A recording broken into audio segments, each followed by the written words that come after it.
Dans son évangile, saint Matthieu raconte l'aventure de ce jeune homme qui était venu trouver Jésus, mais qui n'avait pas voulu répondre à sa proposition de le suivre, renonçant ainsi au trésor inestimable qu'il lui offrait. Le prix qu'il aurait dû payer lui avait paru trop élevé, dans l'incapacité de décider ce qui était le plus important pour lui, Jésus ou ses biens. Il s'en alla tristement, car il était très riche. Matthieu 19, 22. Imaginons quelle aurait pu être la fin de cette histoire si ce jeune homme avait été entouré des prières de sa famille et de ses amis. Notre prière peut contribuer à ce que les jeunes, au lieu de s'en aller tristement, décident de suivre Jésus. Notre prière peut produire des fruits magnifiques. Elles peuvent déplacer des montagnes dans la vie de nos enfants.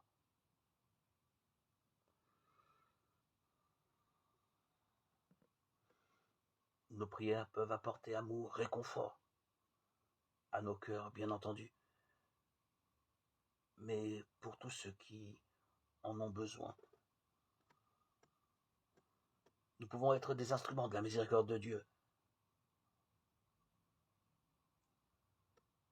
N'hésitons pas à prier pour les mondes, ceux qui en ont besoin. Prions constamment. Un chrétien ne peut ne pas prier. Un chrétien, par essence, en permanence, doit toujours être en prière.